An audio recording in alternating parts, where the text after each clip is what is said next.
Hey everybody, this is the BUBBLA. How's everybody doing today? Um, a lot of people have been asking me, about my life, and what I mean by being adopted, unadopted, and adopted again.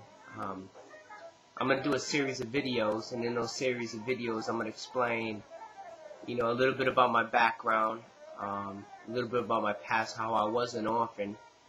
I'm going to explain how I was able to meet my mom for the first time, and I'm also going to explain how I was able to meet my sister for the first time.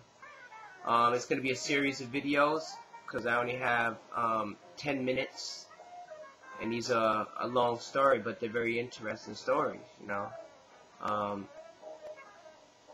got to put on this stopwatch. I had a little stopwatch, online stopwatch, so I know when 10 minutes is up.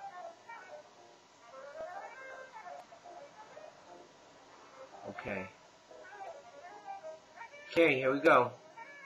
So, I usually say I've been adopted, unadopted, and adopted again, and there's a reason that I say that. At 2 years old, I was taken away from my mother.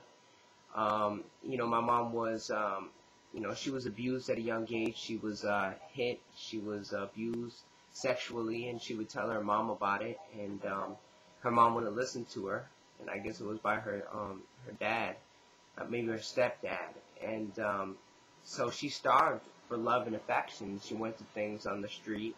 She went to men on the street. She went to drugs on the street. And so she was always looking for that love and affection. My mom had 6 abortions, 6 miscarriages, and 6 children, 4 different fathers. She had my brother around 14, 15 years old. She met my father very, very young. And then she had me at 20 years old. And at 2 years old, I was taken away from my mother. She was around a lot of abusive men. I was also, abused and caught in a crossfire many times, and as a baby, and was beaten as a baby. I actually have that documented too.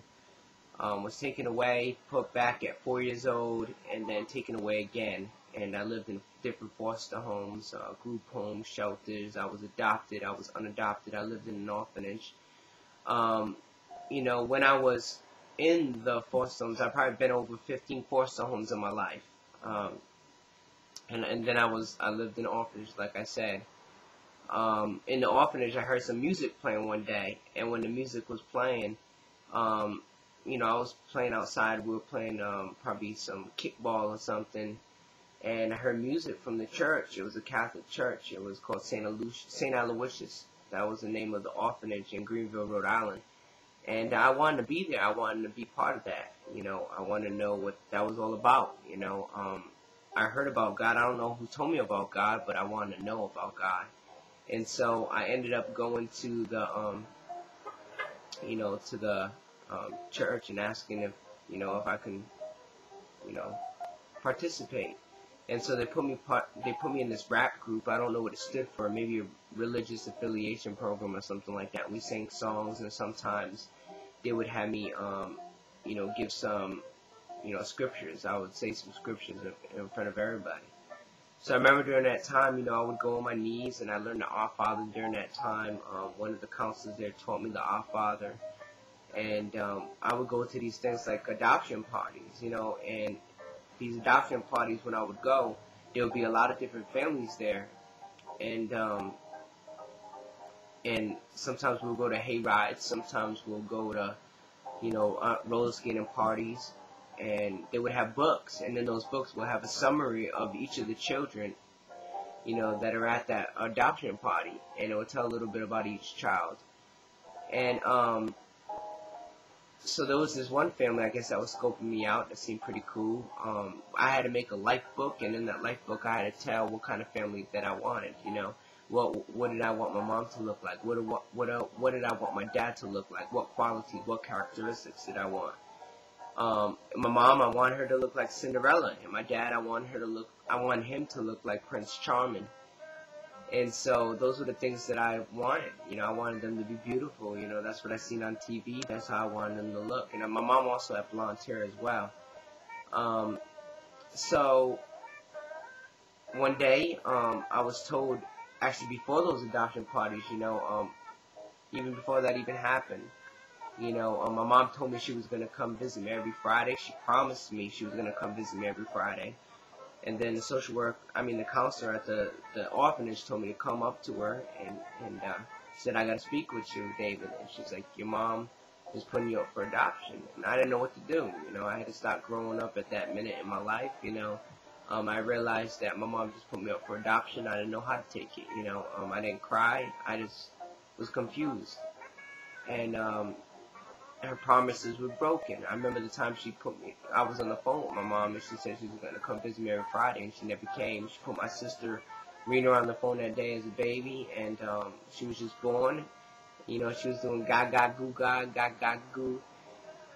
And so, you know, I just, you know, just went to those adoption parties, you know, and I guess I was hoping for a family, you know, and one day, the social worker said, the counselor said that there's a family that's interested in you. And so they showed me pictures. She showed me pictures of who they were.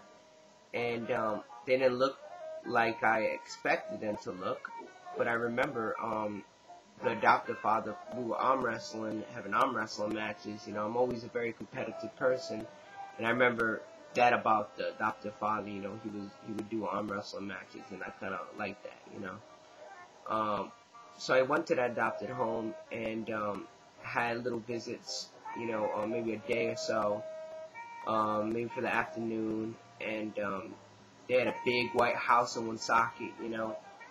They would give me granola bars. They had good food. You know, I had a brother that, you know, that would be my brother, boy there. That was their biological son. That would be my actual adopted brother, you know. And so they had a lot of pets. They had dogs. They had rabbits. They had birds. Eventually they had ferrets. You know, so then eventually what happened is I started sleepovers. You know, they would also have Nintendo. And I loved playing games, you know. I loved playing Nintendo, you know, and they had all the attractions, you know. They would go to church on Sundays, you know. They were very religious people, but I don't believe that they had a personal relationship with God. But they were very religious, you know. They went on Sundays and they went on holidays, and we went to CCD, and I eventually got adopted, you know. My last name, David Allen Arnold, became David Allen Cambray. And when I was in that home, you know, there came to a point where I was getting abused. You know, I was getting abused physically. I was getting abused sexually. I was getting abused mentally and emotionally. There was times that I would get locked in my room and I couldn't come out of my room, you know, for hours and hours and hours and hours. Where even if I had to use the bathroom, you know, I would have nightmares, and sometimes I would wet the bed, and when I wet the bed, they would find out that I wet the bed, and they'll make me wear the dirty underwear on my head, and then I would have to scrub it with a toothbrush, and pour a little bit of, you know, dish detergent on it and scrub it until it was clean.